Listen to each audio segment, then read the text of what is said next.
Welcome back students हम science में chapter 7 की स्टडी कर रहे थे, जिसमें हमने यहाँ पे एंड किया था. अब the next topic is kind of changes. We see so many changes around us. For example, ice melts into water, cloths dry when spread in the sunlight, a paper turns to ashes on burning, etc. हम अपने चारों ओर कई सारे changes देखते हैं, जैसे कि ice melts into water. Ice पानी में चेंज हो जाती है. Clothes dry when spread in the sunlight, और कपड़ों को जब सनलाइट में डाला जाता है, सुखाया जाता है, तो वे ड्राई हो जाते हैं, सूख जाते हैं. अब paper turns to ashes on burning, और जब एक पेपर को जलाया जाता है तो वो एक राख में परिवर्तित हो जाता है. All these changes can be divided into 2 categories.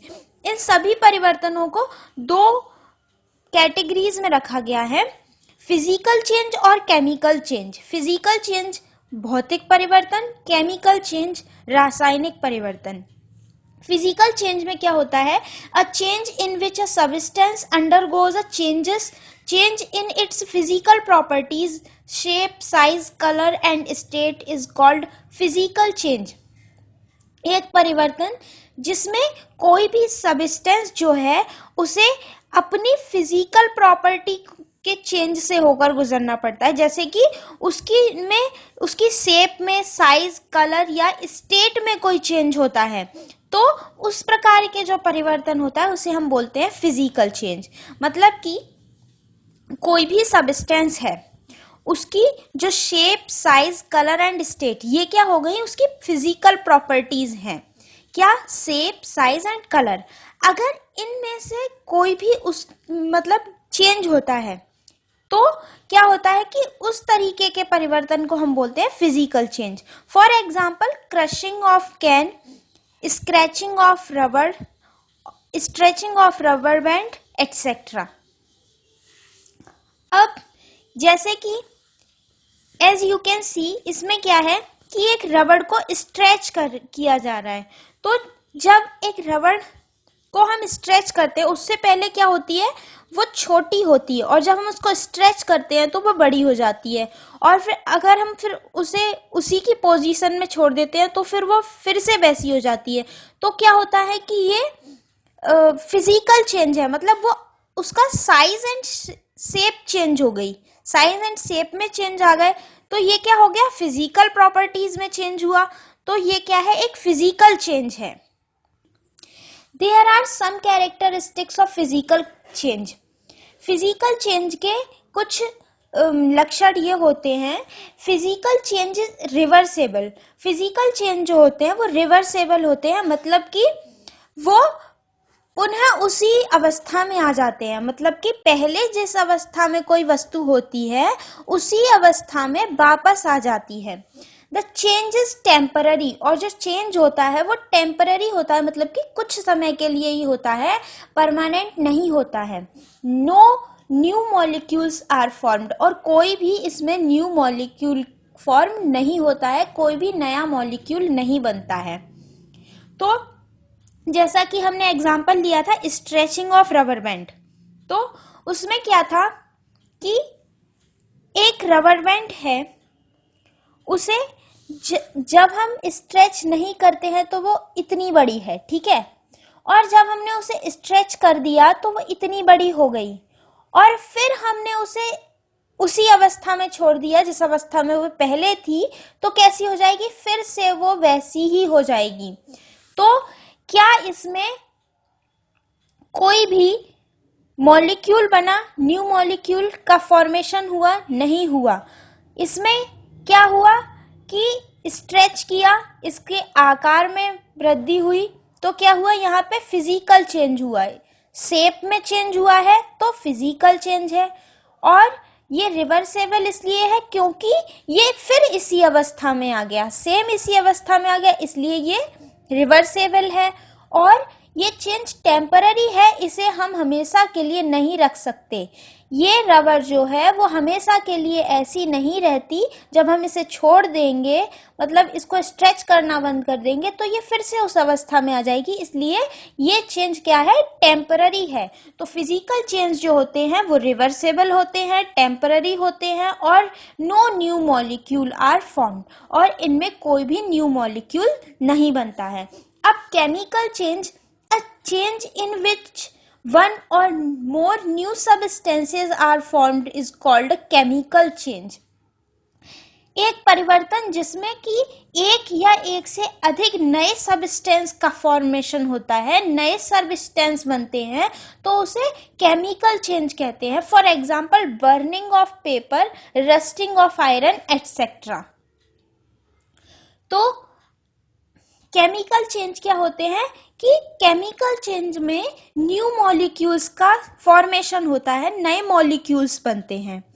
जैसे कि हम एग्जांपल लेते हैं बर्निंग ऑफ पेपर। जब हम किसी पेपर को जलाते हैं तो उसमें क्या होता है कि पेपर राख बन जाता है। आपने देखा होगा जब हम किसी पेपर को जलाएंगे तो वो क्या बन जाएगा, राख बन जाएगा, और उसमें से धुआं निकल जाएगा। तो क्या हो गया, राख और धुआं, दो नए मॉलिक्यूल बन गए। तो इसमें क्या हुआ कि केमिकल चेंज हुआ, ठीक है। और there are some characteristics of chemical change, और केमिकल चेंजेस के कुछ लक्षण ये हैं। Chemical change is irreversible. Chemical change जो होते हैं वो इरिवर्सेबल होते हैं, मतलब कि जो वस्तु पहले थी उसे पुनः उसी अवस्था में नहीं लाया जा सकता है। द चेंज इज परमानेंट, और जो चेंज होता है, जो परिवर्तन होता है, वो भी परमानेंट होता है, वो दोबारा से उसी अवस्था में नहीं आता। और no new molecules are formed, और नए मॉलिक्यूल्स बनते हैं। तो जैसा कि हमने एग्जाम्पल लिया था बर्निंग ऑफ पेपर, तो बर्निंग ऑफ पेपर में क्या है कि हम जब किसी कागज को जलाएंगे तो क्या होगा, धुआं निकलेगा, और वो पेपर जो होगा वो जलकर राख बन जाएगा। तो अब क्या हम उस जलकर बने हुई राख को पुनः पेपर बना सकते हैं? नहीं बना सकते। तो ये क्या हो गया, एक इरिवर्सेबल चेंज हो गया। और द चेंज इज परमानेंट, और परमानेंट भी हो गया क्योंकि वो पुनः पेपर में चेंज नहीं हो सकता, वो हमेशा के लिए अब राख बन गया। तो ये क्या हो गया, परमानेंट। और न्यू मॉलिक्यूल्स भी बने, क्या बने, धुआं जो हुआ वो उसमें न्यू मॉलिक्यूल्स का फॉर्मेशन हुआ। इसी तरह सेकंड एग्जांपल है हमारे पास रस्टिंग ऑफ आयरन। आपने देखा होगा कि आयरन की जो चीजें होती हैं उन पर क्या रस्ट लग जाती है, जंग लग जाती है। तो वो क्या है, एक केमिकल चेंज है। कैसे कि उसमें जो जंग लगती है वो क्या है कि जब आयरन ऑक्सीजन से, और जो नमी होती है, जो हमारे एटमॉस्फेयर में जो मॉइस्चर होता है वो, और जो ऑक्सीजन है वो आयरन से जो क्रिया करके क्या करती है, वो रस्ट बना देती है। तो उसमें क्या होता है कि जो आयरन की जो भी थिंग है उस पर एक लेयर बन जाती है जिसे बोलते हैं रस्ट। तो इसमें क्या हुआ कि न्यू मॉलिक्यूल्स बने, और फिर इस चेंज को फिर से उसी, मतलब जिस वस्तु पर जंग लगी है उसको हम पुनः उसी अवस्था में नहीं ला सकते हैं। तो ये क्या हो जाता है, एक परमानेंट चेंज भी और इरिवर्सेबल भी है, और यहाँ न्यू मॉलिक्यूल्स भी बने। तो ये क्या है, एक केमिकल चेंज। इस तरह से हम कई सारे फिजिकल और केमिकल चेंजेस अपने चारों ओर देखते हैं। अब हम न्यू टॉपिक पर स्टडी करेंगे, properties of matter. Different types of materials have different properties. Difference among their properties helps us in grouping them into different categories. अलग अलग प्रकार के जो मटेरियल्स होते हैं उनकी अलग अलग प्रकार की प्रॉपर्टीज होती हैं, और ये इन प्रॉपर्टीज के जो अलग अलग गुण होते हैं, मतलब ये जो अलग अलग गुण हैं इनके, ये हमें इन्हें अलग अलग कैटेगरीज में रखने में, इनकी ग्रुपिंग करने में मदद करते हैं. Let us study these properties one by one. चलो इन प्रॉपर्टीज की एक एक करके स्टडी करते हैं. Roughness. Materials can be rough और स्मूथ.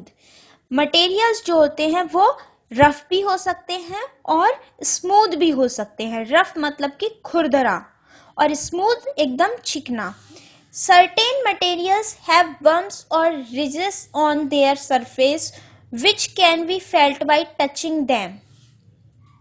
कुछ मटेरियल्स जो होते हैं उनकी सरफेस पर बम्प्स एंड रिजेस होते हैं, मतलब कि कुछ खुरदरापन होता है, वो कुछ खुरदरे से दिखाई देते हैं जिन्हें हम छूने पर महसूस कर सकते हैं. जैसे कि आपने किसी पत्थर को लिया तो उसमें क्या होता है कि वो थोड़ा खुरदरा होता है. या फिर आप पेड़ को देखोगे तो पेड़ को जब हम टच करेंगे तो क्या होगा, उसकी जो लकड़ी होती है वो कैसी होती है, रफ होती है. तो ये सब क्या है, ये मटेरियल ही है और ये क्या है, रफ है. Such materials are said to be rough. और इस तरीके के जो मटेरियल होते हैं वो क्या कहलाते हैं, रफ.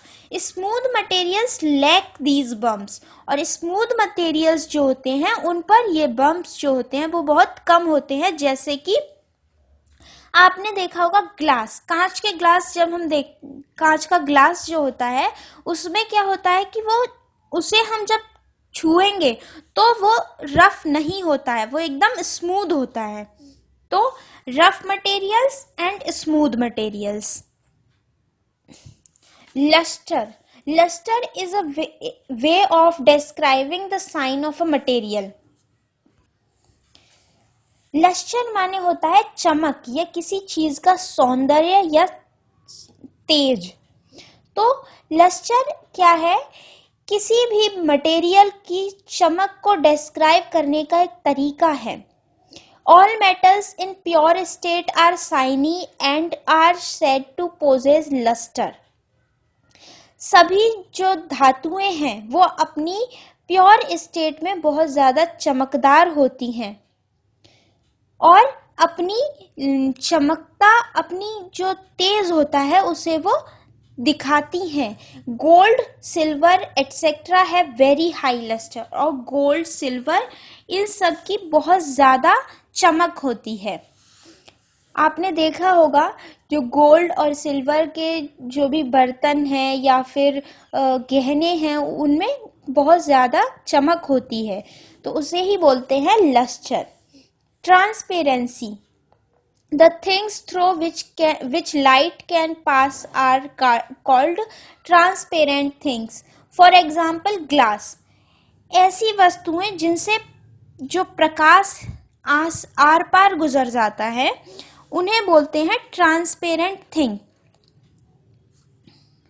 पारदर्शी वस्तुएं जैसे कि ग्लास. आपने देखा होगा कांच जो होता है, जो ट्रांसपेरेंट ग्लास होता है, उसमें से क्या होता है कि लाइट आर पार निकल जाती है. तो ऐसी चीजों को क्या बोलते हैं, ट्रांसपेरेंट थिंग्स.